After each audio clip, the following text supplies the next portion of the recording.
پھر زبان کی اصلاح سے دل کی اصلاح ہوتی ہے.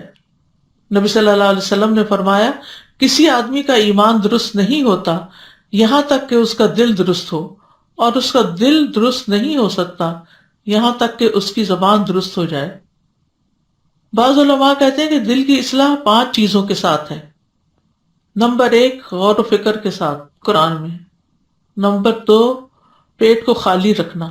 نمبر 3 رات کا قیام کرنا اور سحری کے وقت اللہ کے آگے گر گڑانا.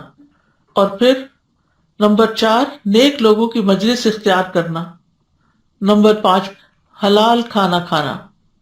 یہ چیزیں جو ہیں انسان کے اندر وسعت قلب پیدا کر دیتی ہیں.